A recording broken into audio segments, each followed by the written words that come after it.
ಕಣ್ಣು ಮುಚ್ಕೊಂಡು ಕೊಡ್ಲಾ? Yeah sure sir. ನಾನು ನಿನ್ನ ಎಷ್ಟು ಇಷ್ಟಪಟ್ಟಿದ್ದೀನಿ ಅಂದರೆ ಥ್ಯಾಂಕ್ ಯು ಸರ್. ಅದೇ ಬೆಕ್ಕು ಕಣ್ಣು ಮುಚ್ಕೊಂಡು ಹಾಲು ಕುಡಿತಾ ಇದೆ ಅಂದ್ರೆ ಹಾಲು ಬಿಟ್ಟಿರುತ್ತೆ. ಜೋಕ್ ನಮ್ಮ ಮಧ್ಯದಲ್ಲಿ ನಾನಿದ್ದೀನಿ. ಇಲ್ಲ ಆಮೇಲೆ ಏನು ಗೊತ್ತಾ, ಯಾವತ್ತೂ ನಾನು ನಿನ್ನ ಇಲ್ಲಿಂದ ಇಷ್ಟಪಡ್ತೀನಿ. ಸಪೋರ್ಟ್ ಮಾಡ್ತೀನಿ. ನಾನು ಇಲ್ಲಿಂದ ನಾನು ನಿನ್ನ ಪ್ರೀತಿ ಮಾಡ್ತಾನೆ ಅಂತಿಲ್ಲ, ಇಲ್ಲಿಂದ ಅಲ್ಲಲ್ಲ ಇರೋದು ಎಲ್ಲ ಇಲ್ಲಿ ಇಲ್ಲಿಂದ ಪ್ರೀತಿ ಗೊತ್ತಿಲ್ಲ ಕೊಡಕ್ ಬರ್ತಿದ್ದೀರಾ ತಗೊಳ್ಳಿ ಮಾಡ್ತೀವಿ ನನಗೆ ಬೇಡ.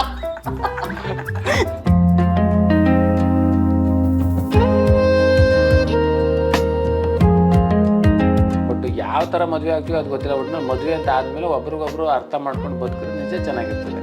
ಇಲ್ಲಾಂದ್ರೆ ಎಲ್ಲಿ ಹೋದ್ರು ಕಿತಾಪತಿ. ಈಗ ತಂದೆ ತಾಯಿ ನೋಡೇ ಮದುವೆ ಮಾಡಿರ್ತಾರೆ, ಜಗಳ ಆಗಿಲ್ವೇ ಅಥವಾ ಡೈವರ್ಸ್ ಆಗಿಲ್ವೇ, ಎಲ್ಲ ಥರದ್ದು ಆಗುತ್ತೆ. ನೋಡು, ನಾನು ನಿನ್ನ ನಿಜವಾಗ್ಲೂ ಮನಸಾರೆ ಇಷ್ಟಪಟ್ಟಿದ್ದೀನಿ. ಯಾವಾಗಲೂ ನಗ್ನಗ್ತಾ ಖುಷಿಯಾಗಿರು. ನನ್ನ ಹೃದಯ ಯಾವಾಗಲೂ ನಿನಗೇನೆ. ಓದಾಗ್ತಾ ಇದೆಯಾ?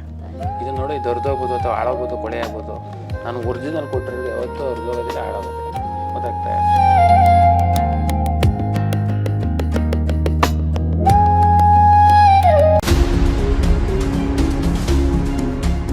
ಬಿಗ್ ಬಾಸ್ ಮನೆ ಜರ್ನಿ ಎಲ್ರಿಗೂ ಕೂಡ ಸಿಕ್ಕಲ್ಲ ಸರ್, ನಿಮ್ಮ ಪಾಲಿಗೆ ಸಿಕ್ಕಿದೆ ಮ್ಯಾಮ್. ನಿಮಗೂ ಕೂಡ ತುಂಬ ಖುಷಿ. ಇನ್ನೊಂದು ಏನು ಅಂತ ಹೇಳಿದರೆ, ಬಿಗ್ ಬಾಸ್ ಇದ್ದು ನಮಗೆಲ್ಲ ಗೊತ್ತಾಯಿತು ಪ್ರತಿಯೊಂದು ವಿಚಾರಗಳು. ಚಂದ್ರಪ್ರಭು ಅವರು ಎಷ್ಟು ಎಂಜಾಯ್ ಮಾಡಿದ್ದಾರೆ ಬಿಗ್ ಬಾಸ್ ಮನೇಲಿ ಅನ್ನುವಂಥದ್ದು.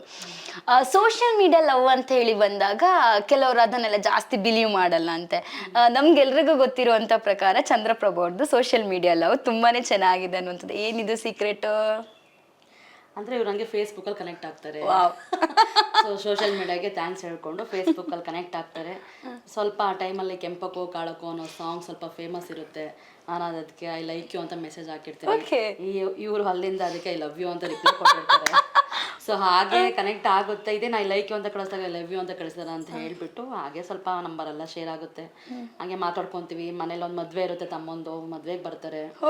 ಮದ್ವೆ ಸೆಲೆಬ್ರಿಟಿ ಆಗಿರ್ತಾರೆ ಮದ್ವೆಗೆ ಬಂದಾಗ. ಹೌದೌದು. ಬಟ್ ನನ್ಗೆ ಹೆಂಗ್ ಅನಿಸ್ತಿತ್ತು ಅಂದ್ರೆ ನಮ್ಮ ಮನೆಯವ್ರ ತರ ನಂಗೆ ಫೀಲ್ ಆಗ್ತಿತ್ತು.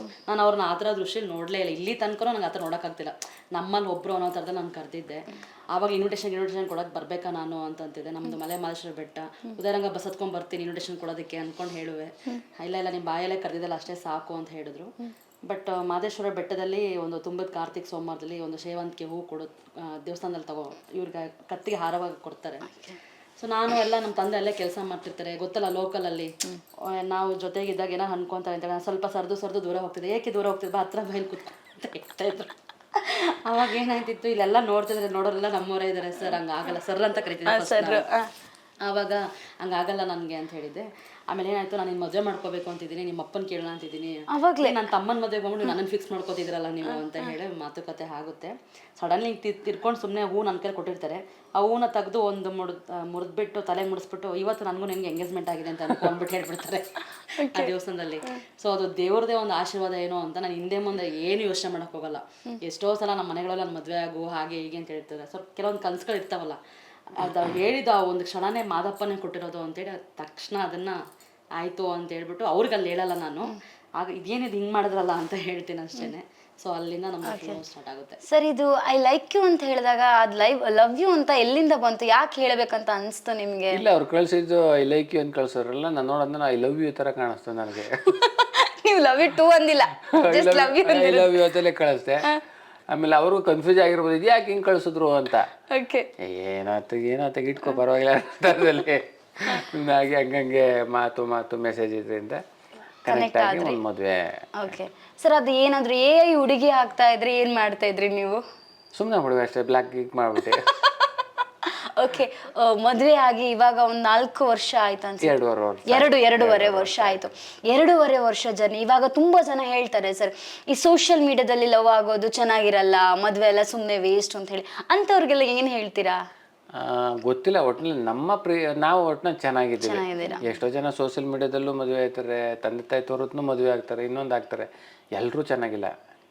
ಎಲ್ಲೋದ್ರೂ ಮಾಮೂಲಿ ಜಗಳ, ಆಮೇಲೆ ಕಿತ್ತೋಗೋದು, ಈ ಥರ ಇದ್ದೇ ಇರ್ತದೆ, ಏನು ಸಮಸ್ಯೆ ಇಲ್ಲ. ಬಟ್ ಯಾವ ಥರ ಮದುವೆ ಆಗ್ತೀವಿ ಅದು ಗೊತ್ತಿಲ್ಲ. ಒಟ್ಟಿನಲ್ಲಿ ಮದುವೆ ಅಂತ ಆದಮೇಲೆ ಒಬ್ರಿಗೊಬ್ರು ಅರ್ಥ ಮಾಡ್ಕೊಂಡು ಬದುಕಿರೋದು ನಿಜ ಚೆನ್ನಾಗಿರ್ತದೆ. ಇಲ್ಲಾಂದರೆ ಎಲ್ಲೋದ್ರೂ ಕಿತಾಪತಿ. ಈಗ ತಂದೆ ತಾಯಿ ನೋಡೇ ಮದುವೆ ಮಾಡಿರ್ತಾರೆ, ಜಗಳ ಆಗಿಲ್ವೇ ಅಥವಾ ಡೈವರ್ಸ್ ಆಗಿಲ್ವೇ, ಎಲ್ಲ ಥರದ್ದು ಆಗುತ್ತೆ. ಆ ಥರದ್ದು ಯಾವುದು ಆಗಬಾರ್ದು ಅಂದರೆ ಗಂಡ ಹೆಂಡ್ತಿ ಗಂಡನ ನಮ್ಮ ಥರ ಅರ್ಥ ಮಾಡ್ಕೊಂಡು ಹೋದರೆ ಲಾಂಗ್ ಲಾಸ್ಟ್ ತನಕ ಲೈಫ್ ಲಾಂಗ್ ತನಕ ಚೆನ್ನಾಗಿಡ್ತಾರೆ ಅಂತ ಹೇಳಿ. ರಿಯಲಿ. ಓಕೆ ಸರ್, ನೀವು ಅದೇ ಲವ್ ಯು ಲೈಕ್ ಯು ಅಂತ ಹೇಳಿದಾಗ ಲವ್ ಯು ಅಂತ ಅಂದ್ರೆ ನಿಮ್ಮ ಲೈಫಲ್ಲಿ ಅವ್ರು ನಿಮ್ಮನ್ನು ಒಪ್ಕೊಳ್ತಾರ ಅಂತ ಹೇಳಿ ನಿಮ್ಗೆ ಅನ್ಸಿದ್ದಿತ್ತ ಆ ಟೈಮಲ್ಲಿ? ಇಲ್ಲ, ಒಂದು ಅಪ್ಲಿಕೇಶನ್ ಹಾಕ್ತೀವಿ ಸುಮ್ಮನೆ ಅಪ್ಲಿಕೇಶನ್ ಹಾಕಿದ್ದೆ. ಅಪ್ಲಿಕೇಶನ್ ಹಾಕ್ತೆ ಆ ಕಡೆ ನಿಜ ಗೊತ್ತಾಯ್ತು. ಇಲ್ಲ, ಈಗ ನಾವು ಹಾಕ್ತಿವಿ ಸತ್ಯವಾಗ್ಲೂ ಅಪ್ಲಿಕೇಶನ್ ತಕ್ಷಣಕ್ಕೆ ಅದಕ್ಕಿಂತ ಮುಂಚೆ ಎಷ್ಟು ಜನಕ್ಕೆ ಅಪ್ಲಿಕೇಶನ್ ಹಾಕಿದ್ರೆ? ಈ ಥರ ಇಲ್ಲ, ನನ್ನ ಜೀವನದಲ್ಲಿ ಮೊದಲನೇ ಅಪ್ಲಿಕೇಶನ್ ನೀನು, ಅಲ್ಲೇ ಕೆಲಸ ಸಿಗ್ತಾ ಅಷ್ಟೇ. ಸಂಬಳ ಕೊಡಲ್ಲ, ಬೇಡ, ಏನು ತೊಂದರೆ ಇಲ್ಲ. ಒಳ್ಳೆ ಹೆಂಡತಿ ಸಿಗದೆ ಒಂದು ಒಳ್ಳೆ ಹೆಂಡತಿ. ಸಂಬಳ ಅಂತ ಬಂದಾಗ ನನ್ಗೊಂದು ನೆನಪಾಯ್ತು ಸರ್. ಚಂದ್ರಪ್ರಭಾ ಅವ್ರಿಗೆ ಭಾರತಿ ಅವ್ರ ಮೇಲೆ ಒಂದು ಕಂಪ್ಲೇಂಟ್ ಇದೆ ಅಂತೆ. ಮ್ಯಾಮ್ ನಿಮ್ಮ ಮೇಲೆ ಕಂಪ್ಲೇಂಟ್ ಏನು ಅಂತ ಹೇಳಿದ್ರೆ, ಅವ್ರು ದುಡ್ಡಿರುವಂತ ಹಣ ಎಲ್ಲ ನಿಮ್ ಮೇಕಪ್ಗೆ ನಿಮ್ ಜುವೆಲರಿಗೆ ಆಗುತ್ತೆ ಅಂತ. ಹೌದಾ? ಅಗ್ರಿ ಮಾಡ್ತೀರಾ ಇದನ್ನ? ಮೇಡಮ್ ನಾವು ನೋಡ್ತಾ ಇದ್ರಲ್ವಾ ಎಷ್ಟು ಸುಂದರವಾಗಿದೆ ಸರ್. ಮೇಕಪ್ಪೇ ಬೇಡ ಮಾಡ್ಕೊಂಡು ಏನ್ ಗೊತ್ತಿಲ್ಲ, ಆ ಥರ ಎಲ್ಲ ಏನಿಲ್ಲ. ಬಟ್ ಎಲ್ಲೋ ಒಂದು ಸೋಷಿಯಲ್ ಮೀಡಿಯಾದಲ್ಲಿ ಹೇಳಿರ್ತಾರೆ, ಅಲ್ಲಿ ದುಡಿತಾ ಇರ್ತೀನಿ, ಅದೇ ಗಂಡ ಬಿಗ್ ಬಾಸ್ಗೆ ಹೋಗಿರ್ತಾರಲ್ವಾ, ಚೆನ್ನಾಗಿ ಕಾಣಿಸ್ಲಿ ಅಂತ ಕೆಲವೊಂದು ಬಟ್ಟೆ ಪರ್ಚೇಸು ಅಥವಾ ಹಾಕೊಳ್ಳೋ ಶೂಸು ಚಪ್ಪಲ್ಸು, ಇಲ್ಲೂ ಸ್ವಲ್ಪ ಶಾಪಿಂಗ್ ಮಾಡಿರ್ತೀವಿ. ಅಲ್ಲಿ ಹೋಗಿ ಸ್ವಲ್ಪ ಚೆನ್ನಾಗಿ ಕಾಣಿಸ್ಕೊಳ್ಳಿ ಅನ್ನೋ ಥರದಲ್ಲಿ ಸ್ವಲ್ಪ ಮಾಡಿರ್ತೀವಿ. ಆ ಥರ ಏನಿಲ್ಲ. ಮನುಷ್ಯ ಒಂದಿನ ಖರ್ಚು ಮಾಡ್ಬೋದು, 2 ದಿನ ಖರ್ಚು ಮಾಡ್ಬೋದು, 3 ದಿನ ಖರ್ಚು ಮಾಡ್ಬೋದು. ಇವ್ರು ಬೇರೆ ಅಲ್ಲಿ ಒಳಗಡೆ ಇದ್ರು, ನನ್ನ ಖರ್ಚಿಗೆ ಕೊಡೋದಕ್ಕೆ ಎಲ್ಲಿ ಆಗುತ್ತೆ? ಆಗಲ್ಲ ಅಲ್ಲ. ಸೊ ಹಾಗೆ ಅದೊಂದು ಏನಿಲ್ಲ, ಲಿಮಿಟೇಷನ್ ಅನ್ನೋದಿದೆ. ಖರ್ಚು ಮಾಡ್ತಿದ್ದೆ ಫಸ್ಟು, ಅದು ಅಪ್ಪನ ಮೇಲೆ ಇದ್ದಾಗ, ಮದುವೆ ಅದು ಹೊಸದಲ್ಲಿ ಮಾಡ್ತಿದ್ದೆ.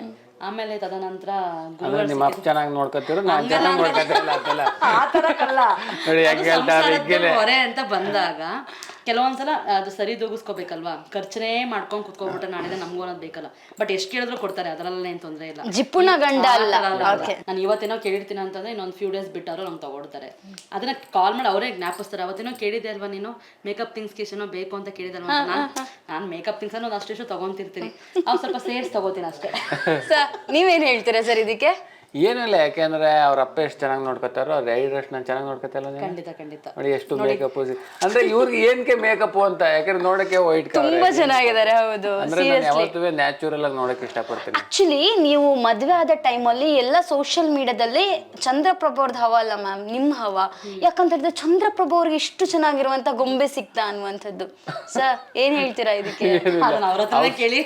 ಇವ್ರು ಸಿಕ್ಕಿರೋದಲ್ಲ, ನಾನು ಅಪ್ಲಿಕೇಶನ್ ಹಾಕಿ ಕಷ್ಟಪಟ್ಟು ನಾನು ಆ ಇಂಟರ್ವ್ಯೂಗೆ ಅಟೆಂಡ್ ಮಾಡಿ ಕೆಲಸ ತಗೋಬೇಕು. ಎಷ್ಟು ಕೆಲಸ ಕಷ್ಟ ಇದೆ. ಒಂದು ಲವ್ ಲೆಟರ್ ಬರ್ದಿಲ್ಲ ಮೇಡಮ್, ಒಂದು ಕರೆಕ್ಟಾಗಿ ಪ್ರಪೋಸ್ ಮಾಡಿಲ್ಲ. ಓಕೆ, ಸೋಷಿಯಲ್ ಮೀಡಿಯಾದಲ್ಲಿ ಫ್ರೆಂಡ್ ಆದ್ವಿ, ಮದ್ವೆಗೆ ಬಂದ್ರು, ನಮ್ಮ ಫ್ಯಾಮಿಲಿ ಎಲ್ಲ ನೋಡಿ ಇಷ್ಟಪಟ್ರು. ಬಟ್ ನಮ್ಮ ಫ್ಯಾಮಿಲಿಗೆ ಅವಾಗಲೇ ಕ್ಯೂರಿಯಾಸಿಟಿ, ಯಾರು ಇವರು ಬಂದಿದಾರಲ್ಲ ಜೊತೆಗೆ. ನಮ್ಮ ತಂದೆ ಬೇರೆ ಕೇಳ್ತಿದ್ರು, ಇವ್ರು ಹೆಂಗ್ ಗೊತ್ತು ನಿನ್ಗೆ, ಇವ್ರು ಹೆಂಗ್ ಗೊತ್ತು ಅಂತ. ಅಪ್ಪ ನಂಗೆ ಗೊತ್ತೋ ಕಣಪ್ಪ ಅಂತ ಹೇಳ್ಬಿಟ್ಟು. ಒಂದ್ಸರ್ತಿನೂ ಪ್ರಪೋಸ್ ಮಾಡಿಲ್ಲ ಅಂತ? ಯಾಕೆ ಸರ್? ಇಲ್ಲ, ಮಾಡಿದ್ದೀನಿ. ಏ ಟೆನ್ಷನ್ನೇ ಬೇಡ ಸರ್. ಇವಾಗ ನಿಮ್ಮ ಟರ್ಮ್ 2.5 ವರ್ಷಗಳ ಜರ್ನಿಯಲ್ಲಿ ಭಾರತಿ ಅವರು ನಿಮ್ಮ ಮನಸ್ಸಿನಲ್ಲಿದ್ದಾರೆ. ಸೊ ಅವರಿಗೆ ಒಂದು ಒಳ್ಳೆ ಥಿಂಗ್ಸ್, ನೀನು ಇದ್ದಿರೋದು ನನ್ನ ಲೈಫಲ್ಲಿ ತುಂಬ ಖುಷಿ, ಇನ್ನೊಂದು ಬ್ಯಾಡ್, ಈ ರೀತಿ ಆಗಿದೆಯಾ, ಇನ್ನು ಚೇಂಜ್ ಆಗ್ಬೇಕನ್ನುವಂಥದ್ದು. ಎಸ್, ಇನ್ನು ನಾನು ಕಣ್ಣು ಮುಚ್ಕೊಂಡು ಕೊಡ್ಲಾ? ಯಾ ಶಾ ಸರ್. ನಾನು ನಿನ್ನ ಎಷ್ಟು ಇಷ್ಟಪಟ್ಟಿದ್ದೀನಿ ಅಂದರೆ, ಥ್ಯಾಂಕ್ ಯು ಸರ್. ಅದೇ ಬೆಕ್ಕು ಕಣ್ಣು ಮುಚ್ಕೊಂಡು ಹಾಲು ಕುಡಿತಾ ಇದೆ ಅಂದ್ರೆ ಹಾಲು ಬಿಸಿ ಇರುತ್ತೆ. ಜೋಕ ನಮ್ಮ ಮಧ್ಯದಲ್ಲಿ ನಾನಿದ್ದೀನಿ. ಇಲ್ಲ ಆಮೇಲೆ ಏನ್ ಗೊತ್ತಾ, ಯಾವತ್ತೂ ನಾನು ನಿನ್ನ ಇಲ್ಲಿಂದ ಇಷ್ಟಪಡ್ತೀನಿ, ಸಪೋರ್ಟ್ ಮಾಡ್ತೀನಿ. ನಾನು ಇಲ್ಲಿಂದ ನಾನು ನಿನ್ನ ಪ್ರೀತಿ ಮಾಡ್ತಾನೆ ಅಂತಿಲ್ಲ, ಇಲ್ಲಿಂದ ಅಲ್ಲಲ್ಲ ಇರೋದು ಇಲ್ಲಿ ಎಲ್ಲ ತೆಗಿ ಇಲ್ಲಿ ಇಲ್ಲಿಂದ ಗೊತ್ತಿಲ್ಲ. ಆರ್ಟ್ ಕೊಡಕ್ ಬರ್ತಿದ್ದೀರಾ? ತಗೊಳ್ಳಿ ಮೇಡಮ್, ಆರ್ಟ್ ನೀವೇ ತಗೊಳ್ಳಿ, ನನಗೆ ಬೇಡ. ಆರ್ಟ್ ಬಸ್ ಎಲ್ಲಿದೆ ಹೇಳಿ? ಕರೆಕ್ಟಾಗಿ ಇಲ್ಲಿ ಲೆಫ್ಟ್ ರೈಟಾ? ಇಲ್ಲಿ ಮಂತೇನೆ ಕಲ್ ತೋರಿಸಿದ್ರಿ, ಸುಮ್ಮನೆ ಎಡ್ದಾಗ ಹಾರ್ಟ್ ಅವರಿಗೆ ಲೆಫ್ಟ್ ನೋಡಿ. ನನ್ನ ಎಲ್ಲ ನರನಾಡಿಲೆಲ್ಲ ನೀನೆ. ಸರ್ ಕೊನೆಯದಾಗಿ ಇವ್ರಿಗೆ ಹೇಳಬೇಕು, ಅವ್ರಿಗೆ ಪಾಪ ಒಂದ್ಸರ್ತಿನೂ ಕರೆಕ್ಟ್ ಆಗಿ ಪ್ರಪೋಸ್ ಮಾಡಿಲ್ಲ ಅಂತ ಹೇಳಿ ಸೀರಿಯಸ್ ಆಗಿ, ಭಾರತಿ ನಾನು ನಿನ್ಗೆ ವಿಷ್ಣುವರ್ಧನ್ ಥರ ಆ ರೀತಿ ಸೈಕಾಗಿರ್ಬೇಕು ನೀವು ಮಾಡಿರೋ ಪ್ರಪೋಸ್. ಯಾವತ್ತೂ ಕೂಡ ನಮ್ಮ ಪಬ್ಲಿಕ್ ನೆಕ್ಸ್ಟ್ ವೀಕ್ಷಕರಿಗೂ ನೆನಪಿರುತ್ತೆ, ಭಾರತಿ ಅವರಿಗೂ ನೆನಪಿರುತ್ತೆ. Okay ma'am, ready? Yes sir. Expect ಮಾಡ್ತಾ ಇದ್ದೀನಿ, ನೋಡೋಣ. Expect the unexpected. Bigg Boss ನೋಡು, ನಾನು ನಿನ್ನ ನಿಜವಾಗ್ಲೂ ಮನಸಾರೆ ಇಷ್ಟಪಟ್ಟಿದ್ದೀನಿ. ಯಾವಾಗಲೂ ನಗ್ನಗ್ತಾ ಖುಷಿಯಾಗಿರು. ನನ್ನ ಹೃದಯ ಯಾವಾಗಲೂ ನಿನಗೇನೆ. ಗೊತ್ತಾಗ್ತಾ ಇದೆಯಾ? ಇದು ನೋಡಿ, ಇದು ಹೊರದೋಗ್ಬೋದು ಅಥವಾ ಹಾಳಾಗ್ಬೋದು, ಕೊಳೆ ಆಗ್ಬೋದು. ನಾನು ಒರಿಜಿನಲ್ ಕೊಟ್ಟಿರೋದು ಯಾವತ್ತೂ ಹೊರದೋಗೋದಿಲ್ಲ, ಹಾಳಾಗೋದಿಲ್ಲ. ಗೊತ್ತಾಗ್ತಾ? ಅದಕ್ಕೆ ನಿನಗೆ ಕೊಟ್ಟಿತ್ತು. ಇದು ಯಾವಾಗಲೂ ಕಿತ್ತು ಬರ್ತೈತೆ. ಹರಿದೋದ್ರಪ್ಪ ಎಲ್ಲ ಮತ್ತೆ ಸ್ಟಿಚಿಂಗ್ ಮಾಡ್ಕೋತೀನಿ. ನೋಡಿ ನಾನು ಎಷ್ಟಕ್ಕೆ ನನ್ನ ಕೆಲಸ ಕಿತ್ತಾಗ್ತಲ್ಲ ಅಂತ ಅನಿಸ್ತದೆ. ನನ್ನ ಕೆಲಸ ಕಿತ್ತಾಗ್ಬಿಟ್ಟು ನೆಕ್ಸ್ಟ್ ಇವ್ರ ಕೆಲ್ಸಕ್ಕೆ ಹೋಗೋ ಥರ ಆಗ್ಬಿಡ್ತದೆ. ಮ್ಯಾಮ್ ನೀವೇನು ಹೇಳ್ತೀರಾ, ರಿಪ್ಲೈ ಏನು ಮಾಡ್ತೀರಾ ಅವ್ರಿಗೆ? ಮೇಡಮ್ ಇದು ಕೆಲವೊಂದು ನಾವು ತೋರ್ಪಡಿಕೆ ಅನ್ನೋದು ಇರುತ್ತೆ. ಸೊ ಮನ್ಸಾರೆ ಹೇಳಬೇಕು ಅಂತಂದರೆ ಮನ ಮೆಚ್ಚಿದ ಹುಡುಗ ಅಂದರೆ ಲೈಫಲ್ಲಿ ಅಪ್ಪ ಅಮ್ಮ ತುಂಬ ಜನನ ತೋರಿಸ್ತಾರೆ ಮದುವೆ ಮಾಡ್ಕೊ ಅಂತೆಲ್ಲ. ನನಗೆ ತುಂಬಾ ಪ್ರೆಷರ್ ಇರುತ್ತೆ, ಮದುವೆ ಮಾಡ್ಕೊಂಡು ಹೋಗ್ಬಿಟ್ರೆ ಸಾಕು ಅನ್ನೋ ಥರ ಇರುತ್ತೆ ಎತ್ತವ್ರಿಗೆ. ಬಟ್ ಆ ಸಂದರ್ಭದಲ್ಲಿ ನಾನು ಹೇಗೋ ಸೋಷಿಯಲ್ ಮೀಡಿಯಾದಲ್ಲಿ ಇವ್ರನ್ನ ಕನೆಕ್ಟ್ ಆಗಿ ಇಬ್ಬರಿಗೂ ಒಂದು ಕಾಂಟ್ಯಾಕ್ಟ್ ಆಗುತ್ತೆ. ಕಾಂಟ್ಯಾಕ್ಟ್ ಆಗಿ ನೆಕ್ಸ್ಟ್ ಐ ಕಾಂಟ್ಯಾಕ್ಟ್ ಆಗುತ್ತೆ. ಐ ಕಾಂಟ್ಯಾಕ್ಟ್ ಆದಮೇಲೆ ದೇವ್ರದ್ದು ಆಶೀರ್ವಾದ ಸಿಗುತ್ತೆ. ನನಗೆ ಮಹದೇಶ್ವರ ದೇವರು ಅಂದರೆ ಬಹಳ ನಂಬಿಕೆ, ಅವ್ರು ನಡೆಸಿರೋ ದಾರಿನೇ ನನಗೆ ಅಂತೇಳಿ. ಸೊ ನನಗೆ ಎಲ್ಲರೂ ಪ್ರೀತಿ ಮದುವೆ ಆಗಬೇಕು ಅನ್ನೋದು ಒಂದು ಆಸೆ ಇರುತ್ತೆ. ಆ ಪ್ರೀತಿ ಸುಳ್ಳಾಗಬಾರ್ದು ಅಂದರೆ ಅದು ನಮ್ಮ ಕೆಲವೊಬ್ರು ಹೇಳ್ತಾರಂತೆ, ಲವರ್ನ ಲವರಾಗಿ ನೋಡಬೇಕಾದ್ರೆ ಮದುವೆ ಆಗಲ್ವಂತೆ. ಸೊ ನನ್ನ ಗಂಡ ಲವರ್ನ ಲವರಾಗೂ ನೋಡ್ತಾರೆ, ಮದುವೆ ಆಗಿ ಲವರ್ನ ಹೆಂಡತಿಯಾಗೂ ನೋಡ್ತಾ ಇದ್ದಾರೆ. ಸೊ ಅದೇ ಇದೊಂದು ನಿಟ್ಟಲ್ಲಿ ನಾನು ಮನಸಾರೆ ಮತ್ತೊಮ್ಮೆ ಅವ್ರಿಗೆ ಮಗದೊಮ್ಮೆ ಹೃದಯ ಸ್ಪರ್ಶಿಯ I love you. Wow, thank you. ಇದನ್ನ ನಾನು ನಿನಗೆ ಮತ್ತೆ ಕೊಡ್ತಾ ಇದ್ದೀನಿ, ಇಟ್ಕೋ. ಇಟ್ಸ್ ಅ ಬ್ಯೂಟಿಫುಲ್ ಕಪಲ್ ಅಂತ ಹೇಳಿ ನಮ್ಗೆ ಅನ್ಸುತ್ತೆ ಸರ್. ಅಲ್ಲಿ ಇಟ್ಬಿಡು. ಇದನ್ನೇ ಆಟ ಆಡ್ತಾ ಕೂತ್ಕೊಂಡು ಎಷ್ಟೊಂದು ಮಾಡಿದೆ ಕೊಟ್ಟು. ಚಂದ್ರಪ್ರಭಾ ಅವ್ರು ಮತ್ತೆ ಭಾರತಿ ಅವ್ರಿಗೆ ಮದುವೆ ಆಗುತ್ತೆ. ಅದಕ್ಕಿಂತ ಮುಂಚೆ ಚಂದ್ರಪ್ರಭಾ ಅವರು ಯಾವುದೋ ಒಂದು ದೇವ್ರ ಹತ್ರ ಕೇಳ್ಕೊಂಡಿದ್ರಂತೆ, ನನಗೆ ಇದೇ ಹುಡುಗಿ ಬೇಕು ಅಂತ ಹೇಳಿ. ಹೌದಾ? ಇಲ್ಲ, ಇದೇ ಹುಡುಗಿ ಅಂದರೆ ಆ ಥರ ಆಗನೇ ಇಲ್ಲ. ತಕ್ಷಣಕ್ಕೆ ಪರಿಚಯ ಆಯಿತು. ಮಲೆ ಮಹದೇಶ್ವರ ಬೆಟ್ಟಕ್ಕೆ ಹೋದೆ. ಇವರು ಮಲೆ ಮಹದೇಶ್ವರ ಬೆಟ್ಟನೇ. ಅಲ್ಲೋಗ್ಬಿಟ್ಟು ದೇವಸ್ಥಾನದಲ್ಲಿ ದೇವರು ಹತ್ರ ಏನೋ ಪ್ರಸಾದ ಕೊಡ್ತಾರೆ ಮಂಗಳಾರತಿ ತಗೊಂಡ್ಮೇಲೆ. ಅವನ್ನೇ ತಗೊಂಬ, ನಾನು ಇಷ್ಟ ಆದರೆ ಮಾಡ್ಕೊತ ಆಗ್ಬಿಟ್ಟು ಹಂಗೆ ನೇರ ದೇವಸ್ಥಾನದಲ್ಲೇ ಇದು ಮಾಡಿದೆ. ಹ್ಞೂ ಅಂತ ಹೇಳಿದ್ರು. ಒಂದು ದೇವಸ್ಥಾನದಲ್ಲೇ ಮದುವೆ ಆದವು. ಓಕೆ, ಈ ಒಂದು ಗೊಂಬೆ ನಿಮ್ಮ ಲೈಫಲ್ಲಿ ಬಂದಾದ್ಮೇಲೆ ಸರ್ ಬಿಗ್ ಬಾಸ್ ಆಪರ್ಚುನಿಟಿ ಸಿಕ್ತು, ಗಿಲಿ ಪ್ರತಿಯೊಂದು ರಿಯಾಲಿಟಿ ಶೋಗಳಲ್ಲೂ ಕೂಡ ಚಂದ್ರಪ್ರಭಾ ಅಂತ ಹೇಳಿದ್ರೆ ಏನು ಮನೆ ಮಾತಾಗಿ ಹೋಗಿದ್ದೀರಾ ಸರ್. ಈ ಸಕ್ಸಸ್ ಜರ್ನಿ ಹಿಂದೆ ಯಾರಿದ್ದಾರೆ ಸರ್? ಏನಿಲ್ಲ, ನನ್ನ ಎಫರ್ಟ್ ಐತೆ, ನನ್ನ ಪರಿಶ್ರಮ ಐತೆ. ಈಗ ನಾನು ಹೇಳ್ತಿದ್ದೆ ಎಂಟಿ ಅಂತ ಹೋಗ್ತಾಯ್ತದ.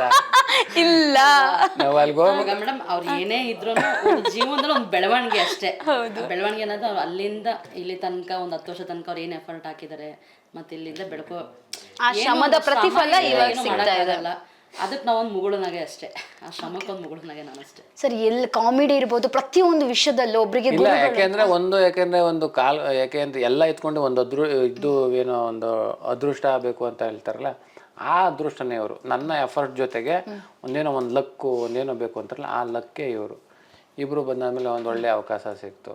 ಮಾಡ್ತಾ ಇದ್ದೀವಿ, ಜರ್ನಿ ಐತೆ, ಚೆನ್ನಾಗಿದ್ದೀವಿ, ಖುಷಿ ಆಯ್ತದೆ.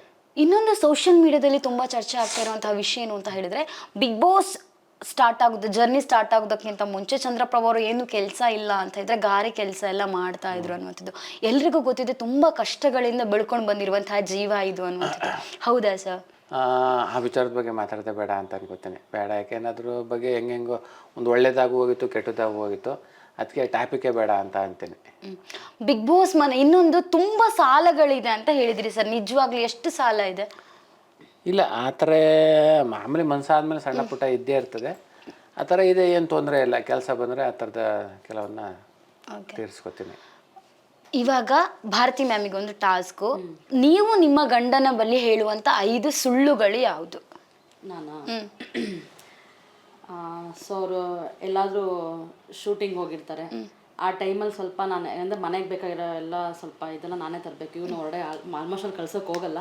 ಕೆಲವೊಂದ್ಸಲ ಜಿಪ್ಪೋದು. ನೀವು ಹಂಗೆ ಹೇಳೋದ್ಕಿಂತ ನಿಮ್ಮ ಗಂಡ ಹೇಳಿರುವಂಥ 5 ಸುಳ್ಳುಗಳು, ನಿಮ್ಮ ಗಂಡ ನಿಮ್ಗೆ ಹೇಳಿರುವಂತ 5 ಸುಳ್ಳುಗಳು ಯಾವುದು? ತುಂಬ ಇಂಪಾರ್ಟೆಂಟ್ ಬಿಟ್ಬಿಡು. ಮೇನ್ ಕೆಲವೊಂದು ಯಾವ್ದಾರ ತೇಲ್ಸು. ಒಂದು ಏಜ್ ಸುಳ್ಳು ಹೇಳಿದ್ದಾರೆ. ಏಜ್? ಆಮೇಲೆ ಫುಲ್ ಇದೆಲ್ಲ ಕರ್ಲಿ ಹೇರ್ ಎಲ್ಲ ಸೊ ನನ್ನಿಂದ ನಾನೇ ಅಂದರೆ ಎಲ್ಲ ಕಪ್ಪಗೆ ಇದೆ ಅಂತ ಅನ್ಕೊಂಡಿದ್ದೆ. ಆಮೇಲೆ ಗೊತ್ತಾಯ್ತು ಎಲ್ಲ ಬಣ್ಣ ಬಳ್ಕೊಂಡು ಕಪ್ಪಿಗೆ ಮಾಡ್ಕೊಂಡಿರೋದು. ಓಕೆ, ಅಂದ್ರೆ ಎಲ್ಲನೇ ಇಡೀ ಕಪ್ಪು ಚುಕ್ಕಿ ಅಂತ ನನ್ನ ಕರಿತಾ ಇರ್ತಾರೆ. ಬಟ್ ಆ ಕಪ್ಪು ಚುಕ್ಕಿ ಅಂತ ಇಲ್ಲಿ ತನಕ ಒಂದ್ಸಲ ನನ್ನ ಕರೆದಿರಲ್ಲ. ಆ ಕಪ್ಪು ಚುಕ್ಕಿ ಅನ್ನೋದು ಯಾರು ಅನ್ನೋದು ನಂಗೆ ಗೊತ್ತಾಗ್ತದೆ. ಕಪ್ಪು ಚುಕ್ಕಿ ನೀವೇ ನಾನು ನಿಮ್ಗೆ ಸಪೋರ್ಟ್ ಮಾಡ್ತೇನೆ, ಕೊಡಿ ಸರ್ ಹ್ಯಾಂಡ್. ಬಟ್ ಇಲ್ಲಿ ತನಕ ನಾನು ಒಂದ್ಸಲನೂ ಕರೆದಿರಲ್ಲ. ಅದಾದ್ಮೇಲೆ ಎಲ್ಲಾರು ಹೊರಡೆ ಹೋಗಿರ್ತಾರೆ, ಇನ್ನೇನು ಬಂದೆ ಅಂತಿರ್ತಾರೆ. ನಾನು ಕೆಂಗೇರಿಯಿಂದ ನಮ್ಮ ಮನೆಗೆ ಬರೋಕೆ ಎಷ್ಟೊತ್ತಾಗುತ್ತೆ, ಇನ್ನೂ ಎಷ್ಟೊತ್ತು ಬೇಕಾ ಹಾಗೆ ಹೇಗೆ ಅಂತ ಅಲ್ಲ ಸಣ್ಣ ಪುಟ್ಟ ಸುಳ್ಳಿರುತ್ತೆ. ಅದು ಬಿಟ್ಟರೆ ನಾನು ಇವ್ರು ಯಾವತ್ತೂ ನಿಜಾನೇ ಹೇಳ್ತಿರ್ತಾರೆ. ನಮ್ಮ ಸುಳ್ಳು ಅನ್ನೋದು ನಾನು ಕಂಡಿಲ್ಲ. ಬಟ್ ಸುಳ್ಳೆಲ್ಲ ಸಂದರ್ಭ ನನ್ನ ಹತ್ರ ಬಂದಿಲ್ಲ. ಅಷ್ಟೇ. ನೀವು ಹೆಂಡತಿ ಹತ್ರ ಸುಳ್ಳು ಹೇಳ್ತೀರಾ ಸರ್? ಇಲ್ಲ, ನಾನು ಸುಳ್ಳು ಹೇಳಲ್ಲ. ಸಣ್ಣ ಪುಟ್ಟ ಹೇಳಿದ್ದೀನಿ, ಅದನ್ನೇ ವಯಸ್ಸು ಹೇಳಿದ್ದೀನಿ. ಅದಂತೂ ಕೆಲವೊಂದು ಇಲ್ಲಿ ತನಕ ಹೇಳಿರೋವೆಲ್ಲ ಹೇಳಿದ್ದೀನಿ ಸುಳ್ಳ. ಅದು ಬಿಟ್ರೆ ಜಾಸ್ತಿ ಹೆಂಡ್ತಿಗೆ ಸುಳ್ಳು ಈ ಥರದ್ದೆಲ್ಲ. ಬಿಗ್ ಬಾಸ್ ಮನೆಯಲ್ಲಿ ಚಂದ್ರಪ್ರಭಾ ಪಡೆದಿರುವಂತಹ ಸಂಭಾವನೆ ಎಷ್ಟು ಅಂದರೆ, ಗಂಡು ಮಕ್ಕಳು ಸ್ಯಾಲ್ರಿ ಕೇಳಬಾರ್ದಂತೆ, ಅದ್ರಲ್ಲಿ ನಾನಿದ್ದೀನಲ್ಲ ಮೇಡಮ್, ಹೇಳಲ್ಲ. ಹೆಣ್ಮಕ್ಳು ವಯಸ್ಸು ಹೇಳ್ಬಾರ್ದಂತೆ. ಹಾಗಾದ್ರೆ ನಮ್ಮ ಹತ್ರ ಹೇಳಲ್ಲ. ಇಲ್ಲ. ಓಕೆ, ಇದೀಗ ರ್ಯಾಪಿಡ್ ಫೈರ್. ಬಿಗ್ ಬಾಸ್ ಮನೇಲಿರುವಂತಹ ಕಂಟೆಸ್ಟೆಂಟ್ಗಳ ಬಗ್ಗೆ ಒಬ್ರೊಬ್ರ ಹೆಸರು ಹೇಳ್ತಾ ಹೋಗ್ತಾನೆ, ಅವ್ರವ್ರ ಬಗ್ಗೆ ಒಂದೊಂದು ಒಪಿನಿಯನ್ ಹೇಳಬೇಕು ಸರ್. ಮೊದಲಿಗೆ ಕರಿಬಸಪ್ಪರು ತುಂಬ ಎನರ್ಜಿ, ಅವರು ತುಂಬ ಹೊರಗಡೆನೂ ಅಷ್ಟೇ ಒಂದು ಒಳ್ಳೊಳ್ಳೆ ಪ್ರಶಸ್ತಿಗಳನ್ನ ತಗೊಂಡಿರೋರು ಜಿಮ್ ಇದರಲ್ಲಿ. ಬಟ್ ಅಲ್ಲಿ ಇನ್ನೂ ಒಂದು ಸ್ವಲ್ಪ ಓಪನ್ ಅಪ್ ಆಗಬೇಕಾಗಿತ್ತು ಅಂತ ಅನ್ನಿಸ್ತು. ಅಮಿತ್ ಒಳ್ಳೆ ಮಾತುಗಾರರು ಅವರು, ಯಾಕೆಂದರೆ RJ ರೇಡಿಯೋ ಇದರಲ್ಲೆಲ್ಲ ತುಂಬ ಚೆನ್ನಾಗಿ ಮಾತಾಡ್ತಾರೆ. ಬಟ್ ಅಲ್ಲಿ ಅದೇ ಥರ ಕಂಟಿನ್ಯೂ ಆಗ್ಬಿಟ್ಟಿದ್ರೆ ಅವ್ರು ನಿಜವಾಗ್ಲೂ ಎಷ್ಟೋ ದಿನ ಜರ್ನಿ ಆಗ್ಬಿಟ್ಟಿರೋರು. ಅಲ್ಲಿ ಒಂದು ಸ್ವಲ್ಪ ಕಡಿಮೆ ಆಯಿತು ಅನಿಸ್ತದೆ. ಮಂಜು ಭಾಷಿಣಿ, ಈ ಮಂಜಕ್ಕೂ ನಾವೆಲ್ಲ ಪ್ರೀತಿಯಿಂದ ಮಂಜಕ್ಕ ಅಂತ ಕರಿತದ್ದು. ಏನಕ್ಕೆ ಅಂದರೆ ಅವರು ಅಂದರೆ ತುಂಬ ನಮಗೆಲ್ಲ ಗೌರವ ಪ್ರೀತಿ. ಅಂದರೆ ಅವರು ಅಷ್ಟು ಜನಕ್ಕೂ ಇಡೀ ಒಂದು ವಾರ ಅಡುಗೆ ಮಾಡಿ ಕರೆಕ್ಟು ಟೈಮ್ಗೆ ಊಟ ಎಲ್ಲ ಬಡಿಸ್ತಾಯಿದ್ರು. ಅದ್ರ ಜೊತೆಗೆ ಏನು ಅಂದರೆ ಅವರು ಹೊರಗಡೆ ಸಿಲ್ಲಿಲಲ್ಲಿ ಆಗ್ಬೋದು ಇದರಲ್ಲೆಲ್ಲ ತುಂಬ ಹೆಸರು ಮಾಡಿದ್ದಾರೆ. ತುಂಬ ಒಳ್ಳೆ ಅದ್ಭುತ ಕಲಾವಿದರು ಅವರು. ಬಟ್ ಅಲ್ಲಿ ಇನ್ನೊಂದು ಸ್ವಲ್ಪ ಏನು ಬೇಕಾಗಿತ್ತು ಓಪನ್ ಅಪ್ ಆಗೋಕ್ಕೆ. ಅದು ಓಪನ್ ಅಪ್ ಆಗೋದ್ರೊಳಗಡೆ ಆಚೆ ಬಂದರು ಅನಿಸ್ತದೆ. ಅಶ್ವಿನಿ ಅವರು ಇನ್ನೂ ಬೇಕಾಗಿತ್ತು, ಓಪನ್ ಅಪ್ ಆಗಬೇಕಾಗಿತ್ತು. ಜಾನ್ವಿ ಅವರು ತುಂಬ ಒಳ್ಳೆ ನಿರೂಪಕಿ, ಯಾಕಂದರೆ ಚಾನಲಲ್ಲಿ ಕೆಲಸ ಮಾಡ್ತಾಯಿದ್ರು, ಒಳ್ಳೆ ಬರವಣಿಗೆ ಇದೆ. ಆಮೇಲೆ ನಮ್ಮ ಗಿಚ್ಚಿಗಿಲಿನ ಶೋನಲ್ಲೂ ಅವರು ಕಾಮಿಡಿ ಎಲ್ಲ ಮಾಡಿ ಒಳ್ಳೆ ಪ್ರಶಸ್ತಿನೂ ತಗೊಂಡಿದ್ದಾರೆ, ಪ್ರೈಸ್ ತಗೊಂಡಿದ್ದಾರೆ. ಅಲ್ಲೂ ಚೆನ್ನಾಗಿ 2 ಸಲ ಉತ್ತಮ ತಗೊಂಡಿದ್ದಾರೆ. ಅವ್ರ ಆಟನ ಅವ್ರು ಚೆನ್ನಾಗಿ ಆಡ್ತಾವ್ರೆ ಅಂತ ಅನಿಸ್ತದೆ. ಧ್ರುವಂತ್ ಅವರು ತುಂಬ ವಿದ್ಯಾವಂತರು, ಒಳ್ಳೆ ವಿಚಾರವಂತರು, ಯಾವುದೇ ವಿಚಾರದ ಬಗ್ಗೆ ವಿಸ್ತಾರವಾಗಿ ಚೆನ್ನಾಗಿ ಹೇಳ್ತಾರೆ. ನಿಜವಾಗ್ಲೂ ತುಂಬ ಖುಷಿ ಆಗ್ತದೆ. ಅದಕ್ಕಿಂತ ಹೆಚ್ಚಾಗಿ ಬಿಗ್ ಬಾಸ್ ಮನೆಯನ್ನು ತುಂಬ ಸ್ವಚ್ಛವಾಗಿ ಇಡೋದ್ರಲ್ಲಿ ಅವ್ರಿಗೆ ಪ್ರಮುಖ ಪಾಲು ಜಾಸ್ತಿ. ಮಲ್ಲಮ್ಮ ಅವರು ಒಂಥರ ತಾಯಿ ಸ್ಥಾನದಲ್ಲಿ ಬಿಗ್ ಬಾಸ್ನಲ್ಲಿ ಇದ್ರು. ಅವ್ರನ್ನ ಸ್ಪರ್ಧಿ ಅಂತ ನಾವು ಯಾರೂ ಅಂದ್ಕೊಂಡೇ ಇರಲಿಲ್ಲ. ಒಂದು ತಾಯಿ ಸ್ಥಾನ ಅಂತ ಅನ್ಕೊಂಡು ಎಲ್ಲರೂ ಅವ್ವ ಅನ್ಕೊಂಡು ಇದು ಮಾಡ್ತಾಯಿದ್ದು. ಆ ವಯಸ್ಸಿನಲ್ಲಿ ಅವರು ಆಟ ಆಡೋಕ್ಕೆ ಬಂದವ್ರೆ ಅಂದರೆ ಅವ್ರು ಬಂದಿರೋದೇ ಒಂದು ದೊಡ್ಡ ಒಂದು ಗ್ರೇಟ್. ರಕ್ಷಿತಾ ನೋಡಿದ್ರೆ ತುಂಬ ಖುಷಿ ಆಗ್ತದೆ. ಯಾಕೆಂದರೆ ಅವರು ಚಿಕ್ಕ ಹುಡುಗಿ ವಯಸ್ಸಿನಲ್ಲಿ ಎಲ್ರಿಗಿಂತ ತುಂಬ ಚಿಕ್ಕವರಾದ್ರೂ ಸರಿ ಯಾವುದು ಸರಿ, ತಪ್ಪಾದರೆ ತಪ್ಪು, ಯಾರಾದರೂ ಇರಲಿ ಇದು ತಪ್ಪು, ನೀವು ಮಾಡಿದ್ರೆ ತಪ್ಪು, ತಿದ್ಕೊಳ್ಳಿ, ಹಂಗೆ ಅಂತ ವಾದ ಮಾಡ್ತಾರೆ.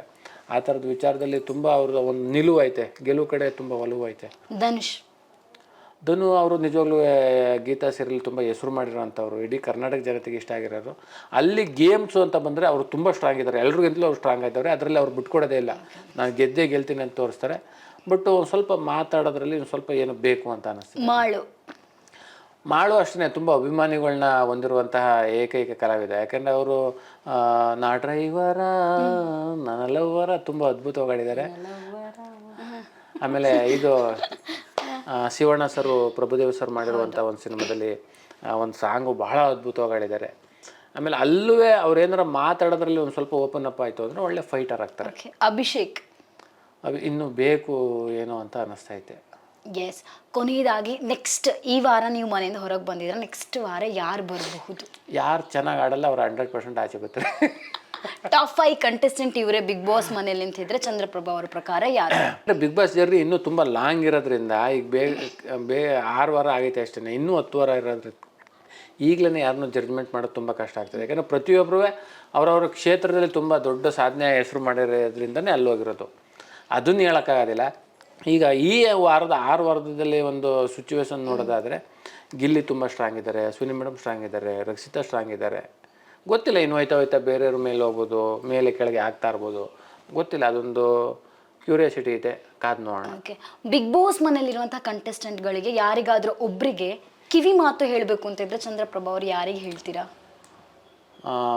ಚಂದ್ರಪ್ರಭಾ ಯಾಕೆ ಇದನ್ನು ನೀನು ನಿರ್ಧಾರ ಮಾಡಿದೆ, ಇದೆಲ್ಲ ಬದಿಗೆ ಗೊತ್ತಿ ನೀನು ಅಷ್ಟು ದಿನ ಇರ್ಬೋದಾಗಿತ್ತಲ್ಲ ಅಂತ ಚಂದ್ರಪ್ರಭನಿಗೆ ನಾನು ಹೇಳೋಕ್ಕೆ ಇಷ್ಟಪಡ್ತೀನಿ. ಚಂದ್ರಪ್ರಭಾ ಅವರಿಗೆ ಅಷ್ಟೇ ಹೇಳೋದು, ಯಾಕೆಂದ್ರೆ ಎಲ್ಲರೂ ಅವ್ರವ್ರ ಗೇಮ್ ಚೆನ್ನಾಗಿ ಆಡ್ತಾ ಇದ್ದಾರೆ. ಓಕೆ, ಚಂದ್ರಪ್ರಭಾ ಅವರು ಮದುವೆ ಆಗಿ 2.5 ವರ್ಷಗಳಾಯಿತು. ಎಲ್ರಿಗೂ ಕೂಡ ತುಂಬ ಆಸೆ ಇದೆ, ಮರಿ ಚಂದ್ರಪ್ರಭಾ ಇಲ್ಲದಿದ್ರೆ ಮರಿ ಭಾರತಿ ನೋಡಬೇಕು ಅಂತೇಳಿ. ಯಾವಾಗ ನಮಗೂ ತುಂಬ ಆಸೆ ಐತೆ. ಇಲ್ಲಿ ತನಕ ಈಗ ಸಿನಿಮಾ ಸೀರೆ ಈ ಥರ ಒತ್ತಡ ಇರೋದ್ರಿಂದ ಸದ್ಯಕ್ಕೆ ಬೇಡ ಅಂತ ಅಂದ್ಕೊಂಡಿದ್ದು. ನೋಡೋಣ ಆದಷ್ಟು ಬೇಗ. All the best sir. Thank you. ನಮ್ಮ ಆತ್ಮೀಯ ಸ್ನೇಹಿತರು ಹೆಚ್ಚು ಕಡಿಮೆ 5-6 ವರ್ಷ ಆಯ್ತಾ ಬಂತು. ಜೀವದ ಗೆಳೆಯ, ನನಗೆ ತುಂಬ ಜನ ಫ್ರೆಂಡ್ಸ್ಗಳಿಲ್ಲ. ನಾನು ಬೇಡ ಅಂದರೂ ನನ್ನ ಕಷ್ಟ ಕಾಲದಲ್ಲಿ ತುಂಬ ಒಂದು ಹೆಲ್ಪ್ ಮಾಡಿರುವಂಥ ಗೆಳೆಯ ಕಷ್ಟದಲ್ಲಿ ಯಾರೇ ಇರಲಿ ಅವ್ರಿಗೆ ತುಂಬ ಸಹಾಯ ಮಾಡುವಂಥ ಮನೋಭಾವನೆ ಐತಿ. ನಾನೇ ಅಂತಲ್ಲ, ಯಾರೇ ಆದರೂ ಅಷ್ಟೇ, ಅವ್ರಿಗೆ ಗೊತ್ತಿರಲಿ ಗೊತ್ತಿಲ್ಲದೆ ಇರಲಿ ಅವ್ರು ಸಹಾಯ ಮಾಡಬೇಕು ಅನ್ನೋ ಮನೋಭಾವನೆ ಇದೆ. ಒಂದು ಒಳ್ಳೆ ಕಡೆ ಮದುವೆ ಆಗಬೇಕು ಅಂದ್ಕೊಂಡು ಸುಮಾರು ಕಡೆ ಸರ್ಚ್ ಮಾಡ್ತಾನೆ ಇದ್ದೀವಿ. ಒಂದು ಒಳ್ಳೆ ಸಂಬಂಧ ಕೂಡಿ ಬಂದಿಲ್ಲ. ಒಂದು ಒಳ್ಳೆ ಕಡೆ ಬೇಗ ಒಂದು ಸಂಬಂಧ ಸಿಗಲಿ ಅಂತ ಕೇಳ್ಕೊತೀನಿ. ನೋಡಿ, ಇವರೇ ಗಂಡು. ಹೈಟ್ ಎಲ್ಲ ಬೇಕಲ್ಲ ನಮಗೆ, ಹೈಟು ವೆಯ್ಟ್. ನೋಡಿ, ಒಂದು ಮದುವೆ ಆಗ್ಬೇಕು ಅಂದ್ರೆ ಹೈಟು ವೆಯ್ಟು ಯಾವುದು ಇಂಪಾರ್ಟೆಂಟ್ ಅಲ್ಲ. ಮನಸ್ಸು ಹೊಂದಾಣಿಕೆ ಆಗ್ಬೇಕು. ಅವ್ರನ್ನ ಮನ ಮೆಚ್ಚಿ ಬಂದ್ರೆ ಸಾಕು. 3 ಕಡೆ TV ಶೋರೂಮ್ ಇವ್ರದೇ ಓನರು, ತುಂಬ ಚೆನ್ನಾಗಿದ್ದಾರೆ. ಮದುವೆ ಆಗಬೇಕು ಅನ್ನೋ ಇರೋರು, ಒಂದು ಒಳ್ಳೆ ಸಂಬಂಧ, ಇವ್ರನ್ನ ಮದುವೆ ಆಗಬೇಕು ಅಂತ ಕೇಳ್ಕೊತೀನಿ. ಹೆಚ್ಚಿನ ಮಾಹಿತಿಗೆ ಕೆಳಗೆ ಕಾಣೋ ಫೋನ್ ನಂಬರ್ಗೆ ಫೋನ್ ಮಾಡಿ.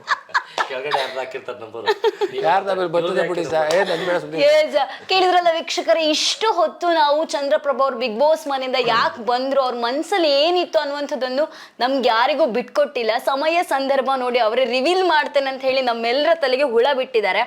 ಇಷ್ಟು ಹೊತ್ತು ತರಲೆ ತಮಾಷೆಗಳ ಜೊತೆಗೆ ಚಂದ್ರಪ್ರಭಾ ಅವರ ಬ್ಯೂಟಿಫುಲ್ ಫ್ಯಾಮಿಲಿ ಜೊತೆ ಮಾತಾಡಿದ್ದಾನೆ. ನೆಕ್ಸ್ಟ್ ವಾರ ಬಿಗ್ ಬಾಸ್ ಮನೆಯಿಂದ ಯಾರು ಎಲಿಮಿನೇಟ್ ಆಗಿ ಬರ್ತಾರೆ ಅವ್ರ ಜೊತೆ ಸಿಗ್ತೇನೆ ಅಂತ ಹೇಳ್ತಾ, ನಾನು ನಿಮ್ಮೆಲ್ಲರ ಪ್ರೀತಿಯ ಚೈತನ್ಯ ಕೊಟ್ಟಾರಿ ಕ್ಯಾಮ್ರಾ ಪರ್ಸನ್ ಜಾನ್ ಜೊತೆ ಇವಾಗ ನಾವು ಎಲ್ಲರೂ ಕೂಡ ವೆಯ್ಟ್ ಮಾಡ್ತಾ ಇದ್ದಂತ ನಮ್ಮ ಪ್ರೀತಿಯ ಚಂದ್ರಪ್ರಭಾ ಅವರ ಸಿಗ್ನೇಚರ್ ಸ್ಟೆಪ್ ಜೊತೆ ಈ ಕಾರ್ಯಕ್ರಮವನ್ನು ವೈಂಡ್ ಅಪ್ ಮಾಡ್ತಾ ಇದ್ದೇನೆ. ಆಮೇಲೆ ಇಲ್ಲಿ ಗಂಟ ನನ್ನ ಪ್ರೀತಿ, ಚಪ್ಪಾಳೆ, ಅಭಿಮಾನ ಕೊಟ್ಟಿರುವಂಥ ಎಲ್ಲ ಕರ್ನಾಟಕದ ಜನತೆಗೆ ತುಂಬ ಹೃದಯದ ಧನ್ಯವಾದಗಳು. ನಮಸ್ಕಾರ. ಈಗ ಒಂದು ಡ್ಯಾನ್ಸ್ ಮಾಡ್ತೀವಿ.